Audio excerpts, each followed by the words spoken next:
So this is one last video that I'll be making before your prelims, and let me talk to you something about who is a topper in prelims. It's not the person who clears both the papers. Somebody who cracks GS with the forest cutoff and ends up cracking CSAT. In my opinion, he's a successful aspirant in prelims, but he may be a topper, may not be a topper.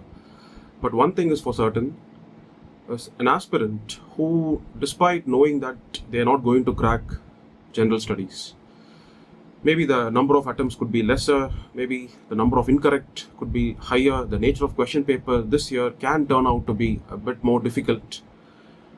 Despite knowing they may not have a chance in general studies, if the same aspirant can go give their best in CSAT, and if that person can crack CSAT, that is the material in which toppers are made of.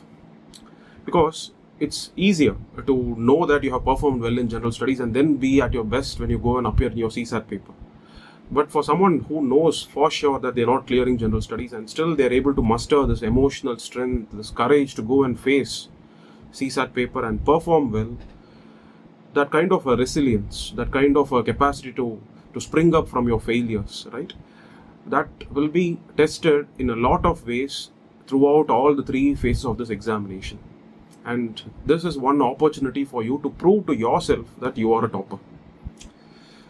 Yes, eventually it may happen that you may not clear prelims, but you are destined to clear this examination one day if you can, without that fear of consequences. If you can maintain that strength of your character, and if you can maintain that calmness and composure, you have everything that it takes to one day crack this exam. Because it is the same traits of yours which will be tested in your personality test, right? If you're always constantly aware of whether the person sitting in the personality test, is he judging you positively or negatively, if you're continuously scared of the consequences of failing in personality test, you will not be able to give up your best, right? And that's exactly what you have to find out in this prelims this year. All right. So let me give you a few ways, a few methods through which you are able to perform well in your CSAT, and after the examination you do not have any regrets with you, right? You should not feel bad that both papers you have failed. It's okay, whatever the outcomes in general studies paper is, but at least when it comes to CSAT, consider it to be a totally new paper. Right? For me, prelims is just one day in your journey of preparation. You don't have to really take it so serious. But whether you are made of a topper material or not, that is something that you should be watchful and you should be aware of seriously. And this prelims is going to give you an opportunity to be happy at the end of the day that you have cleared in CSAT. And let me give you some methods and strategies for how you can do that. In my opinion, whether you succeed in CSAT or not is actually decided even before you enter the exam hall, right? Because outside the exam hall, after your general studies paper, you have 3 hours of your time, and there is just so much of noise around you. There is just so much of chatter. There is just so much of fear mongering that happens everywhere around you, and already your mind is troubled about the consequences of your general studies paper, right? So your mental state will get affected in this 3 hours. That's why it's very important to know that this can happen to everyone and try to shield yourself from losing your stillness of mind, losing that calmness of mind, which is very, very essential to handle CSAT paper. Okay, you need to have a very focused mind, which is simply not troubled by all erratic thoughts. And if you keep on talking to your friend in the 3-hour gap between your GS and CSAT, right, a lot of unnecessary information keeps on hitting you. Your mind just keeps jumping like a monkey from one thought to the other. You will lose the capacity to get into a deep state of focus on one problem at hand if you keep talking and gossiping and allowing your mind to wander here and there in the 3 hours gap, right? So the first thing is, make sure you maintain a lot of silence in that 3 hours. Silence from yourself, silence from your environment. Do not keep on looking at general studies paper, right? It is over. Just keep it in your bag. Whatever be the consequences is, that's immaterial, because what matters is the upcoming paper CSAT, so that clearing it will give you a lot of happiness even if you fail in your general studies paper. Alright, and to do that, make sure you don't get disturbed by your past performance. So one way of doing it is not looking at the answers, not simply opening Google and checking out in ChatGPT all the answers for all the questions. Right? Please don't do that. And also don't keep talking to your friends. Maybe if you find a spot where you can sit alone, sit there, have your lunch, or go out, go somewhere a little far away from your exam center, so that you don't constantly see aspirants around. Right? Go finish your lunch, come to your exam center, and just maintain some silence. If necessary, what I used to do before my CSAT paper was I used to read that day's editorial. Right? I carry along with me a Hindu paper, and that day's Hindu paper, or even the previous day's Hindu paper, just simply reading the editorials will warm you up nicely. That brings you into a state of flow. I'm sure you would have experienced it yourself when you would have read Hindu newspaper. There is some kind of a deep state of focus that actually sets in when you try to read editorials. Right? So that can be a nice warm up, at least 1 or 2 editorials, not more than that. You don't have to read the entire Hindu paper. But if you feel that you would want to remain aloof from your friends, yes, you can simply just spend your time going through easier stuff. Don't tire yourself mentally by reading extremely difficult passages in your newspaper. But every time when I attempted my CSAT paper, this was a nice warm-up for me. I just read some Hindu editorials or any interesting sports column or supplements that come along with that. Just read it. Now go to your examination hall, right? And maintain some amount of silence. Don't allow your mental state to be disturbed, right? This is not the time to break ice with your friends. This is not the time to sympathize or empathize with another friend who has not performed well. If possible, try to limit your friend circle in the 3 hours of your examination, right? Maybe one other friend of yours, just hang out with them. Again, not constantly talking, right? So all of that will definitely improve your performance in CSAT. Whereas if you differ from me and if you say that, no, last year I was able to get 100 and throughout my 3 hours gap, I was normal. I was just watching Instagram reels and YouTube shorts and I was talking with my friends and still I was able to handle it. This is not the video for you. This is for those people who are not able to get even 60 marks in CSAT paper, right? Think whether these are the factors that's negatively affecting you, which makes your state of mind disturbed, that you're not able to actually focus the issues in hand in the 2 hours of your CSAT paper, right? So this is a good way of how you can guard yourself, proof yourself from your circumstantial disturbances. All right. So that's point number 1. And when you get your CSAT question paper in your hand, there are 2 ways of how you can go about attempting your questions. One is go question wise, right? Because if you see the CSAT paper, you have reasoning part, you have maths part, you have reading comprehension part. And the way CSAT paper is given is that all the 3 parts are nicely jumbled here and there.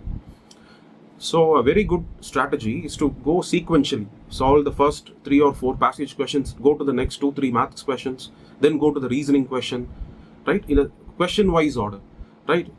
That is one way of doing things. This can be done by those people who are decently good in all areas. Okay.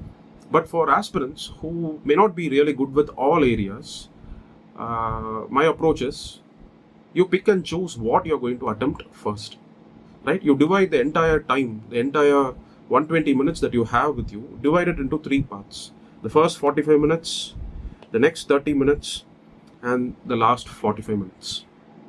Divide your time in such a manner and you play according to your strength. If you feel that reading comprehension is your forte, if that's where your natural comfort lies, so start with reading comprehension. Whereas for those who are good with maths, start with mathematics questions, right? But understand, the time for reading comprehension should not be more than 45 minutes. The time for maths should also not be more than 45 minutes. That will leave you at least 30 minutes in your hand. 25 to 30 minutes if you can spend on reasoning, I'm very sure that's like the most scoreable area in your prelims. Okay, last year if there are 10 questions asked from reading comprehension, reasoning part, at least 8 questions can be comfortably it can be solved. So that is the reason why I ask you, if at all you are an aspirant who wouldn't go question by question in the same order in which the questions are given in the paper, In that case, you first decide where do you want to open your innings. Is it in reading comprehension or in maths part? I always start with reading comprehension, then go to reasoning, and at the last, take up mathematics questions. Right? And if you are too good with maths, whereas reading comprehension, you always feel there is a crisis of confidence. In that case, fine, start solving maths questions. But again, there are certain nuances here as well. What are they? When it comes to reading comprehension as well as reasoning based questions, just one look at the question, you will not be able to decide whether that's a question you should be spending time or not. You have to read the entire question. You have to think about how to solve the question, and only then you will even understand that, okay, this question appears to be tricky, which means that you have to compulsorily invest some time before you figure out whether a reading comprehension question or a reasoning question is worth attempting or not. But that's not the same case with a maths question, because in mathematics part, we already know the areas in which we are weak. We already know the areas where we are strong. So as soon as we see a question from a weak areas, we neglect it. Only the strong area questions we start attempting. So you should understand this difference, because understanding this difference will help you understand how much of time allocation should be given question by question. And let me give you some idea here. The common advice that's given is you should be very watchful about time when you attempt your CSAT paper, but it's not a general formula, right? Because I believe in reading comprehension and reasoning, you should be very particular about time, but in maths questions, you should not be concerned about time. Because the minute you start getting concerned about time while you're solving a problem, the state of flow will get affected. You would be just so close to getting the answer, but you would feel very nervous, anxious, so that chain of thought will get disturbed. An answer which you could have arrived at, maybe another one more minute of working out manually, you could have arrived at an answer. But this fear, it makes everything go wrong, right? So that is why when it comes to maths questions, do not be concerned about time. The reason is because, as I told you, you know where you're good at, you know where you're bad at when it comes to maths. So you are only going to pick some 15 to 20 questions, not more than that. So for example, if I know that I'm very bad with clock angles, if I know I'm very bad with powers of numbers, I would simply turn a blind eye to such questions and only choose those questions in terms of percentages where my strength lies. When it comes to reminders, I think I can manage pretty decently over there. So whenever I see those questions alone, I'm going to even attempt them, right? And I need to attempt what, 15 to 20 questions in maths? Okay, let's take it 15 questions. And I have 45 minutes in my hand. So which means an average of 3 minutes per question. But trust me, there are some questions which will take you not even 1 minute. And then there are some questions which will take you even 5 minutes. But it will all average out to 3 minutes per question. But you will not know which question is that unless you start working it out, right? So when it comes to maths, the way how you actually approach it is slightly different.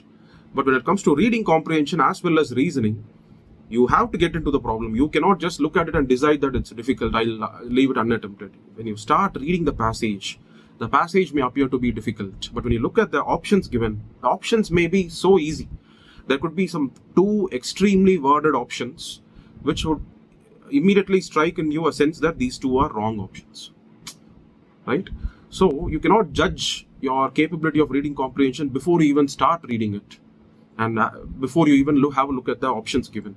That's why I say it will take you 1 minute at least by the time you finish reading the passage and having a look at the options, right? But one more reading will take you another probably 40 seconds, 50 seconds. But by that time, you should make up your mind that it's better I skip this question, because even now I'm not able to figure out an answer. Okay, you need to be very conscious about time when it comes to RC, reading comprehension. You may have decided today that RC is your strong area. You might be from humanities background. You may not be so good with maths. That's what you may be assuming about your own strengths. But that doesn't mean that you have to be just tightly bounded to RC questions on your day of CSAT exam. Let go of it. Learn to let go of it. Don't be little adaptive. Be flexible. Whatever your preconceived notions are about what comes naturally to you. See, I may feel that I'm very good with reading comprehension from all my mock tests and previous questions and all that. But on the day of the exam, what if the RC passages turn out to be difficult?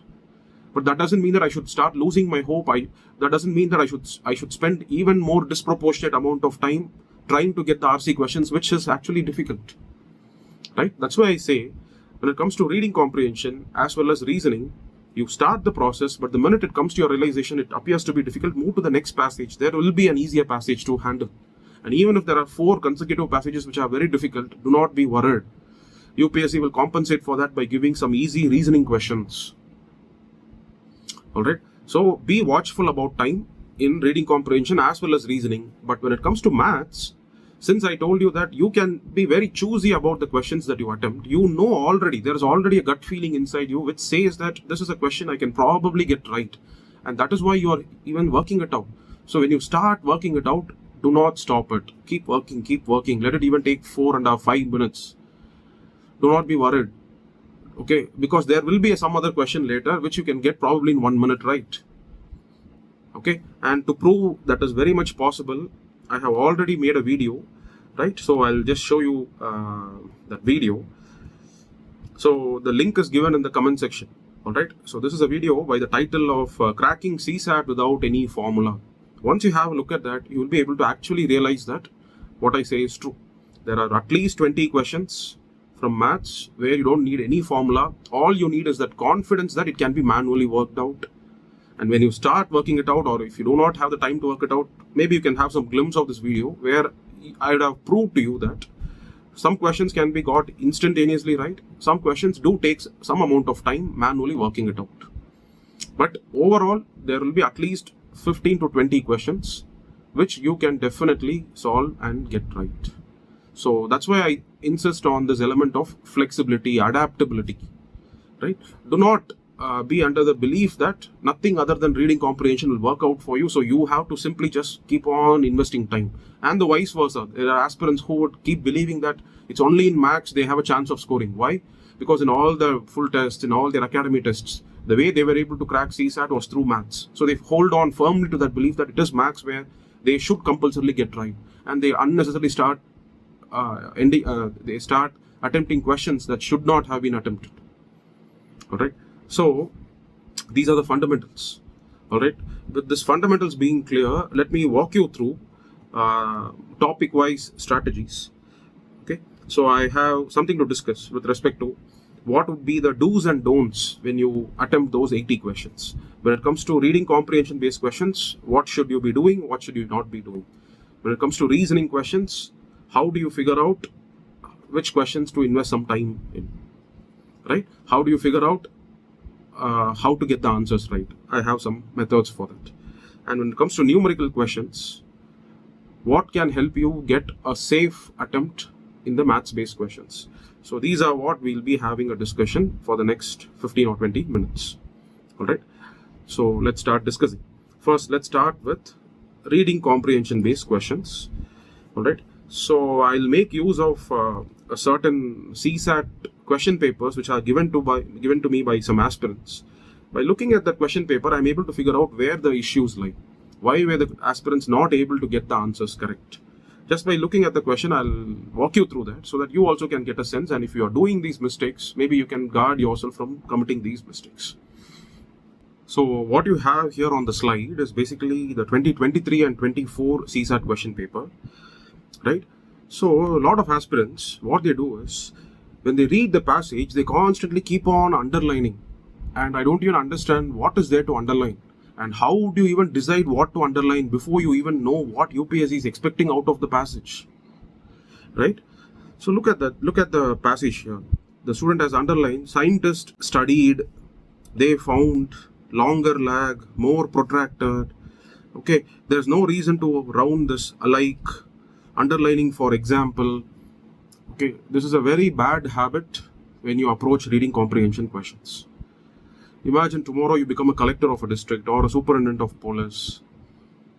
And when you read your files, you will not be actually underlining everything to get a sense of what's there in the content. You simply start reading from the first without your attention going anywhere. Just try to understand what that subject matter is actually all about. Right? I don't see any reason for you to, after all, in a 2 or 3 sentence passage, make so many underlinings. By doing that, you are trapping yourself into believing something else is important than what UPSC expects out of the passage. So your mind, when you start underlining, it starts feeling that these are the important aspects, and the message of the passage doesn't actually get inside you, whereas the message is what will help you get the questions right. All right. So my first advice is focus on the macro, not on the micro. Okay. Avoid doing all those minor microscopic underlining, focusing on a very small part of a passage. All that is going to distort your attention. It's going to make you focus on things that need not have been focused. So as a result of which, you'll now go to the question. When you read the question, whatever you have underlined doesn't really seem to fit as an answer for the question. Now you end up reading it again. Okay, the best, happy, cheerful, confident way of dealing with the passages, don't even put your pen or pencil on the passage. Look at it from a distance. Just read it fast.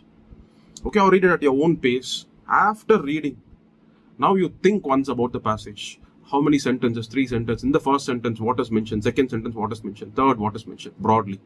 Okay, now look at the questions. Right? This is the best way to ingest the crux of a passage. Alright? It is this big picture which is there, which will help you get the answers right, and not sentence by sentence points. Because many of the questions asked, they are asked by making you think about the relationship between the 2 or 3 sentences in the passage. Unless you are able to connect all 3 sentences in the passage clearly and get a narrative out of that, you will not be able to get many of the questions right.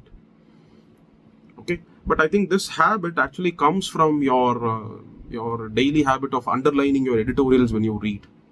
Okay, so please get rid of all these time-wasting, distracting methods, even though you may be having it with you as a part of your long-acquired habits. I think this is self-defeating. Okay, and even if at all you have to underline anything in the passage, that should only be done after you have a look at the question, not before you look at the question.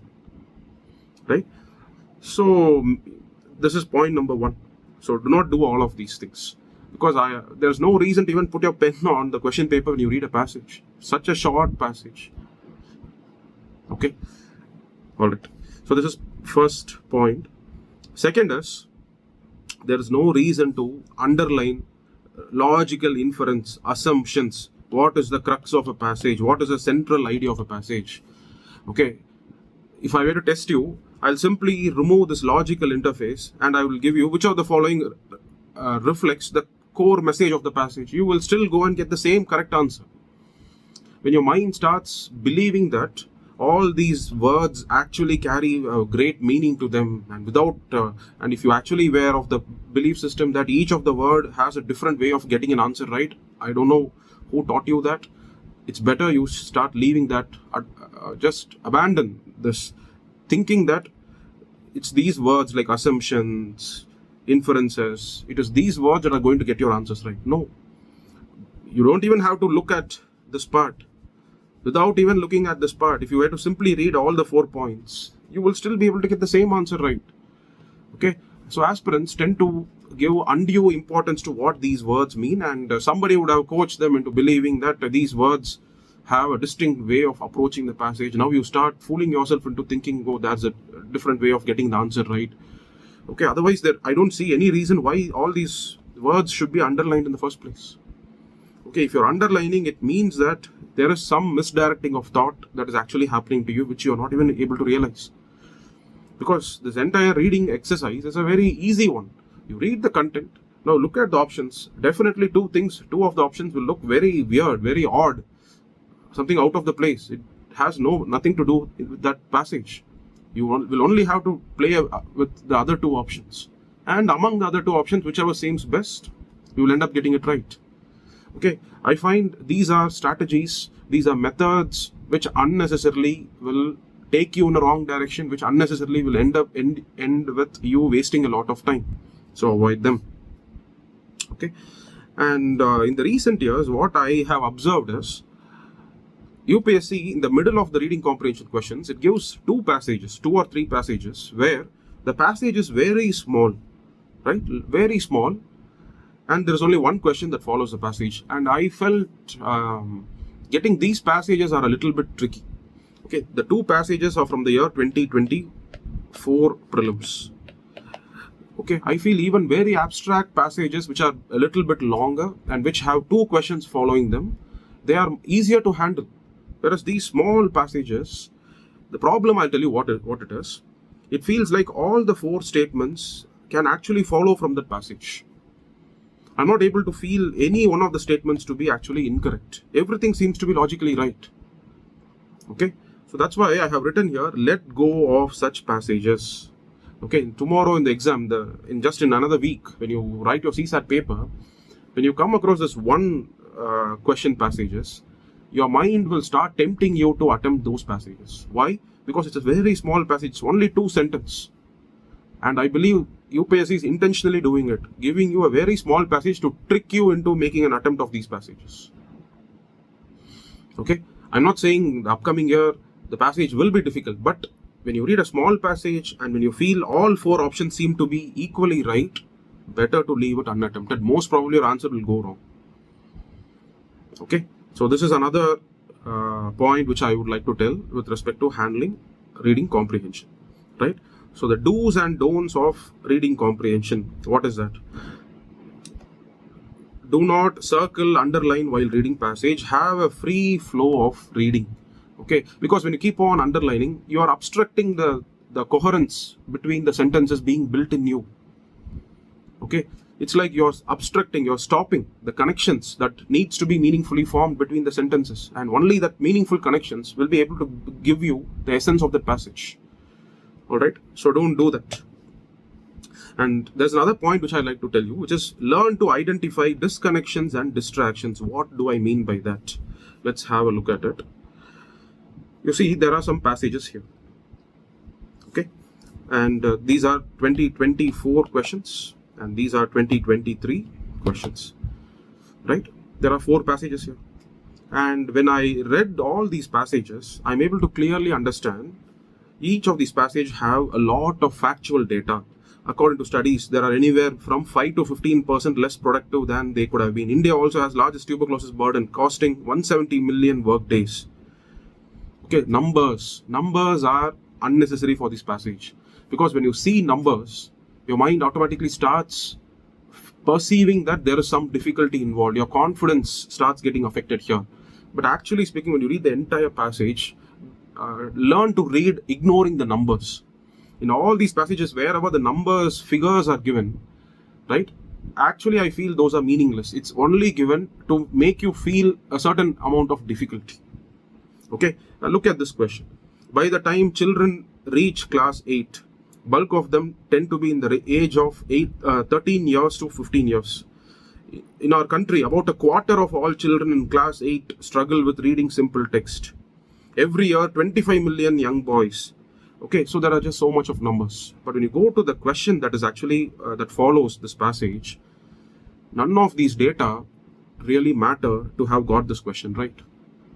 Okay, so the mental stamina that is actually spent, that is actually required to navigate through these numbers, you better be cheerful. You don't be troubled when you see those numbers. Understand, these are simply there to trouble you. Okay, so that is what I meant by learn to ignore distractions. Okay, identify noise. Okay, and another passage here, a similar kind of a passage here. Okay, so this is a passage that talks about pollution. So vehicles more than 15 years old comprise 1% of the total. Taking them off the road will not make any difference. Banning fuels, PM 2.5 and less carbon dioxide than petrol. So many numbers are given here. But ultimately the question is actually very conceptual. It only says, it gives 4 options and 2 of them will be quite odd options. So the point I'm trying to say is, when you come across these noise in the passages, do not be worried, do not feel your confidence eroding. These are just there to distract you. Okay, if you can simply avoid that, you'll be able to get these answers right. Okay, so these are all some of the points which I would like to discuss with you about how you tackle reading comprehension. So don't micromanage a passage by underlining and circling. Don't be scared of seeing the numbers, and learn to read between the lines, ignoring the numbers when you come across such number-based passages. Okay, and be cautious about passages where multiple options appear correct, and this is normally the case with one question passages, very tiny passage, but that is exactly what will cost you a mark. Okay, so this is what I have observed from the last year as well as the 23 CSAT paper. Maybe you can also have a look at it to be warned about it. All right, and let go of the fine distinction between crux, assumptions, inferences. This is not something that you should be too concerned about. Okay, even if you have to close the question and simply look at the 4 options, your mind will be able to still identify the correct answer. Okay, this is the same problem in mains as well. Even in mains, there are some questions which are with the tail word examine, then there are questions with assess, then there are questions with critically assess. Okay, as students feel those tail words are so important than the context in which a question is asked. Okay, even if you replace the tail word with something else, the tone of the question, the content and the context of the question will dictate that your answer will be only one answer written in a single direction. Okay, so you don't have to be too concerned about all these distractions. If you can only factor all these in your mind, I'm very sure you will confidently attempt your passage. You will not try to micromanage and get scared that what you thought as important doesn't fit in the options given. Your emotional comfort levels will be stable. You will be able to perform naturally better. Alright, so this is all about reading comprehension. These are the 4 strategies that you have to bear in your mind. Now let's move on to the reasoning part. Alright, now let's go to the second part, which is about reasoning questions. It could be maths or reading comprehension, which you would have spent the first 45 minutes, but compulsorily you should spend the next 30 minutes on reasoning questions, because it is such an easy area to score marks. And let me tell you why. And if you see here, these are some reasoning questions on the slide here, and all the easy possible questions I have marked with a box, right? So there are a total of 1, 2, 3, 4, 5, 6, 7, 8, 9 questions in 1 year from reasoning, which you can actually confidently attempt.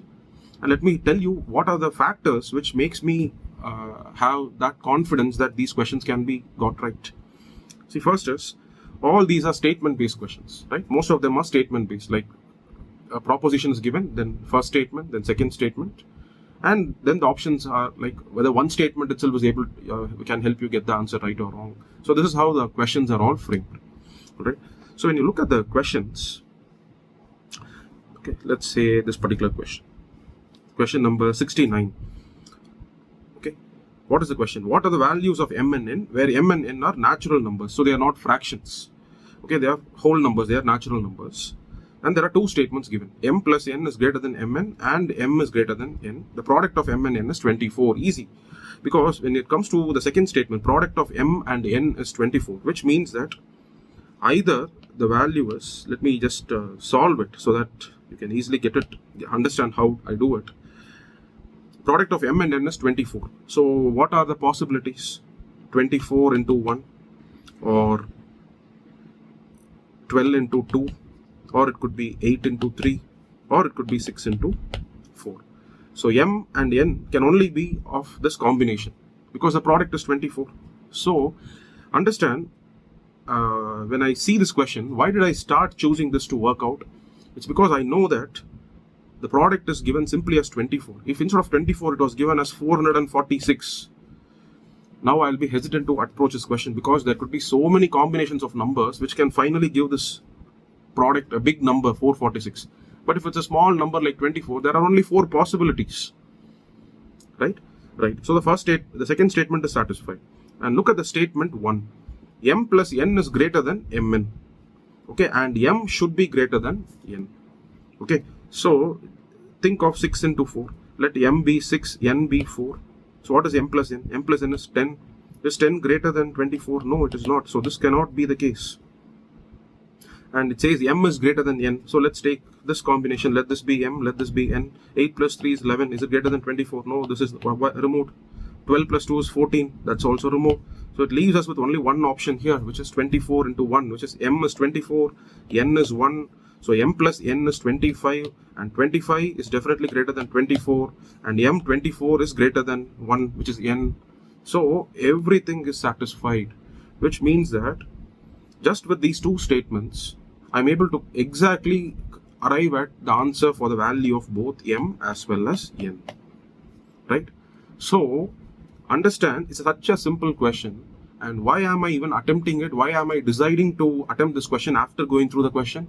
Simply because there are only 4 possibilities which I'll have to start testing one after the other, right? And finally, I end up getting the answer right. And what is the answer here?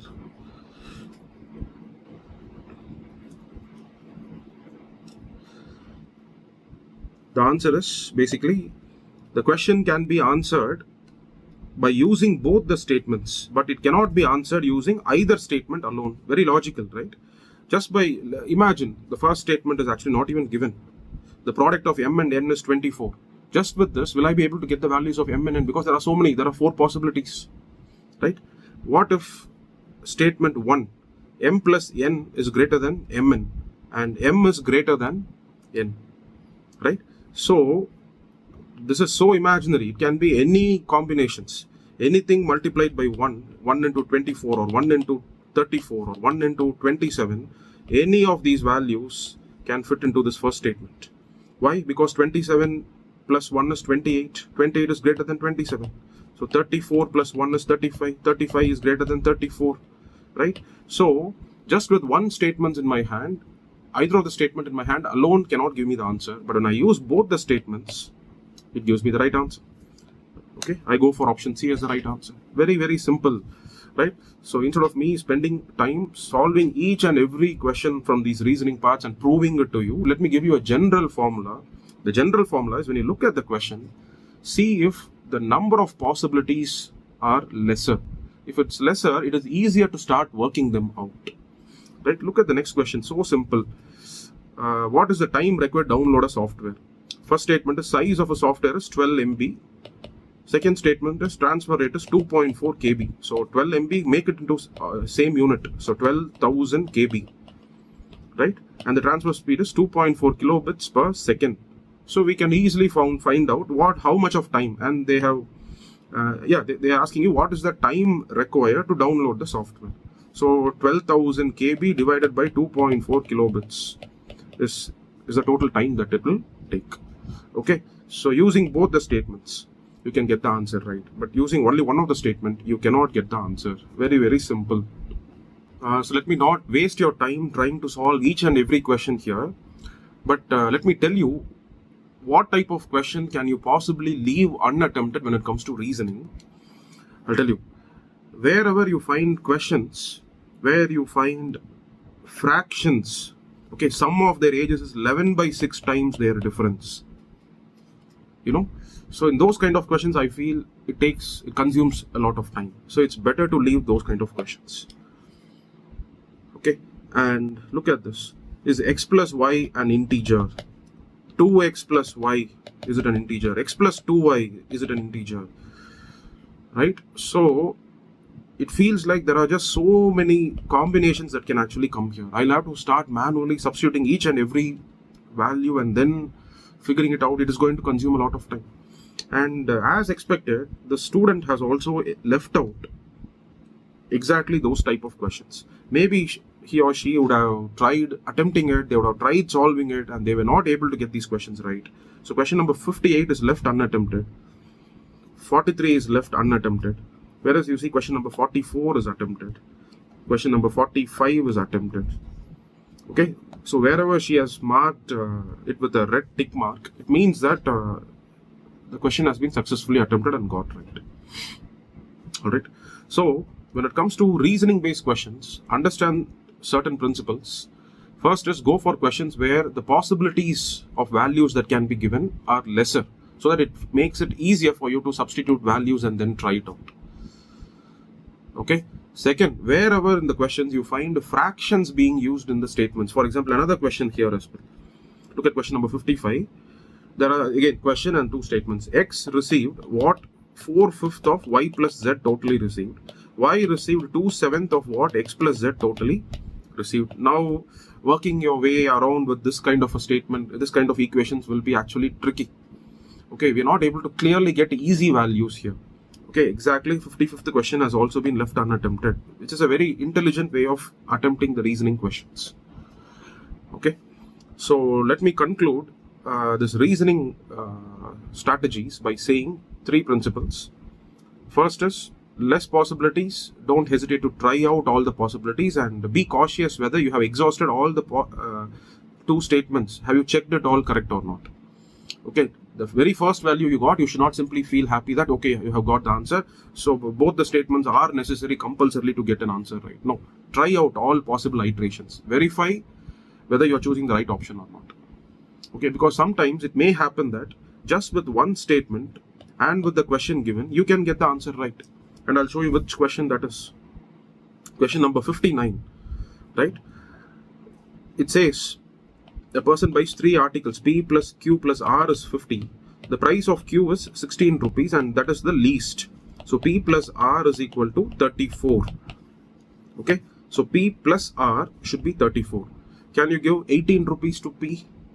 Can you give 15 rupees? Okay, if you give 18 rupees to P, if P's value is 18, then definitely R should be 16. But what does the question say? Question says Q is 16 and that is the least, which means Q 16 should be the least. So R should be more than 16. If R is more than 16, let's say R is 17 rupees, then in that case P is equal to 17, right? So 17 can be the value of both P and R, right? So in this question, if you actually proceed further working it out, you will understand you only need one of the statements. Either you need statement 1 or you need statement 2. You don't actually need both the statements, right? And initially you may get tricked into thinking that, oh yes, by using both statement and statement 2, I'm able to get the answer right. But if you actually link the statement in the question just with any of one of the statement, you will be able to actually get the answer right. Okay, so why would I choose this particular question? Because the value possibilities that can be given to P, Q and R will be only 3 or 4 values, not more than that. Once you start working it out, you'll be able to understand, and that is exactly why the student was also able to get it right, and she was able to attempt it and get it right.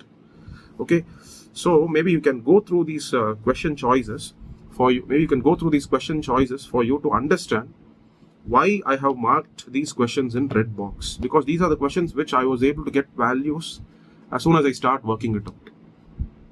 Okay, and the difficult questions are these fractions based questions. So tomorrow in the CSAT exam, wherever you get those kind of fraction based questions, okay, better you be alerted that you may skip it for the time being, solve all other questions, and even after that, if you still have time, maybe you can come to fraction based questions in reasoning type areas.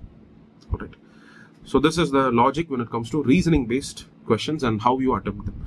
And even by making use of these kind of attempts, and let me tell you, you can still get at least 70% of the reasoning questions correct.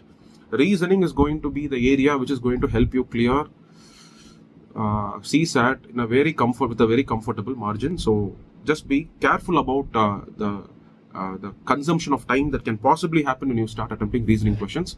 And that is why in the beginning of the discussion itself, I would have made this very clear that with respect to RC and reasoning, be particular about time. If you feel a particular question consuming time, leave it. Understand that you will never be able to get an answer right. Move on to the next area, next question. All right. Now coming lastly to the mathematics part. When it comes to numericals, mathematics, the best strategy is to first know clearly what all areas are allergic to you, what all areas in your test series you had struggled, you were not able to get it right at all. Okay, so I have started listing out areas which is very problematic for me. These are all the different problematic areas for me. Calendars, clock angles, those water tank problem, how much time does it take to fill the water tank, work done. 3 men, they do a work in so many days. If 2 of them, how many days do they take? You know, those kind of areas are really troublesome for me. So as soon as I see those questions, I simply skip those questions. I only attempt other areas. Okay, and I'll share a link of this video which I have discussed a month back. Once you watch that video, you will feel very confident that by knowing what not to attempt, by knowing what are your weak areas which will just take away all your time, avoiding those will still leave you with at least 15 to 20 easy questions to attempt. This video will prove that to you. So instead of discussing it right now and extending the video duration of this particular video, that is why I thought I'll just share this link and you watch it when you're free. All right. And the last principle when it comes to solving maths based question is, do not be concerned about time. as I have already told you, you are anyway going to attempt only 15 to 20 questions. And for that, you have 45 minutes. Leaves you with an average of at least 3 minutes per question, which means some questions can take 1 minute, some questions can go even up to 5 minutes. So there will be questions when you watch this video, you can actually observe that some questions when I start working, they do consume a lot of time. But then there are easy questions, just 1 minute, you get it right. Okay, that is why when you work your mathematics based questions, don't be obsessed that the time is getting wasted. Oh my god, what is the time now? When you keep on looking at the time, your thought process gets affected, it gets interfered with, and that is not good for the right problem cracking. Okay, so RC reasoning, be watchful about time. Mathematics, more than time, know which question you have to attempt, which you should not attempt, and then for the questions which you have decided to attempt, you can lavishly spend even up to 5 minutes. Do not be worried. Okay, you will still be able to manage getting at least 15 questions right. If you follow the strategy, definitely you will get 15 to 20 questions right in numericals. You can get at least 8 questions right in reasoning. This itself is minimum 23 to 25 questions. This alone can actually help you get 50 marks around, and then you have all the RC passages. There is no reason why you would not clear CSAT. Right? So now that you have watched this video till this end, think about what I have said. Try to implement it in the upcoming 5 days or 6 days. Take CSAT paper and think on these terms. Try to move on from reading comprehension passages. Be cautious about not micromanaging the passages. Be cautious about time management when it comes to passages and reasoning. Only go for those reasoning questions where you're able to figure out less number of possibilities.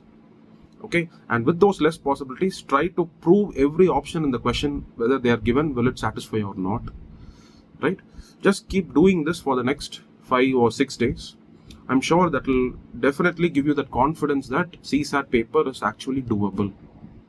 Alright, so with this, I would conclude my videos that I have been doing for your prelims, and here on it will be more of strategy videos and explainer videos on your mains preparation.